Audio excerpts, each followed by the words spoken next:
Marifatigi dɔw sika kɛra olu ma k'a fɔ mun ye Bafulabe mara yɔrɔ dɔw la olu bɛ o yɔrɔ la. O sira ye o filɛ ka di an ka seere dɔ fɛ. O bɛ a jira k'a fɔ mun ye olu ka maa dɔ yɛrɛ o filɛ ka lajɔ maajugu ninnu fɛ ka a ɲininka lahalaya dɔw la. An ka seere fɔlɔ an ka a lamɛn. Ne yɛrɛ kɔrɔkɛ dɔ tun bɛ o bɔtɔla ye vers 19h 20h. Bon mɔgɔ n'u y'a lajɔ a ko ka ca ni mɔgɔ 15 ye u bɛ mɛnɛ kelen de don k'a ɲininka mairie ka yɔrɔ bɛ yɔrɔ min mairie so bɛ yɔrɔ jumɛn walima poste bɛ yɔrɔ jumɛn. Bon ale ti demande ale ti yɔrɔ dɔn.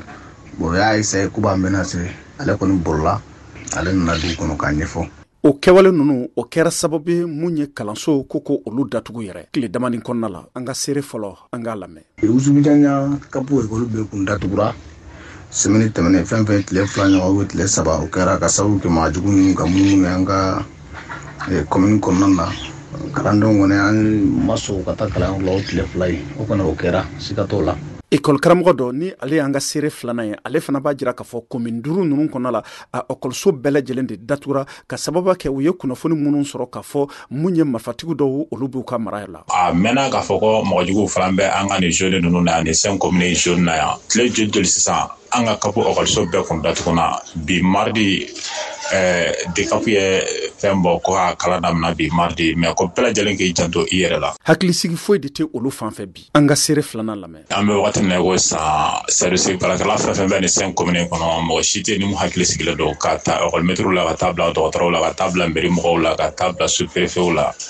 An si tɛ yan k'i bɛ service baarakɛla la k'i hakili sigilen don. A y'a jira k'a fɔ halisa o siranya in sinsinnen don olu fan fɛ sabula mun ye lakana tigilamɔgɔ foyi de ma se olu ka yɔrɔ la lakɔlɔsili baaraw hukumu kɔnɔna la. An ka seere filanan ka laseli lamɛn. Mais an ko sigilen bɛ ni mun ye k'a fɔ ko finitigilakaw bɛna ka na patrouille kɛ an ka nin 5 communes kɔnɔ vraiment o ma kɛ mun kɛ tiɲɛ la o balilana o ye dɔ fara an ka siranya tɔ kan parce que n'a fɔra ko nin ko bɛ nin poche in na olu ye marifatigi ye an ye tɛgɛlankolon ye o bɛna wagati o wagati an se tigɛ ala ye k'a dɔn an kɔni bɛ kilasi kɔnɔ mais an hakili sigilen tɛ hali dɔɔni. A bɛ waatini bɔ mun ye Bafulabe mara ye binkanu yɛrɛ olu kɛra waatiw tɛmɛnen na ko ka tɛmɛ. Isa Bakari Bacili ka bɔ Kayi VOA Bamanan o tɔgɔ la.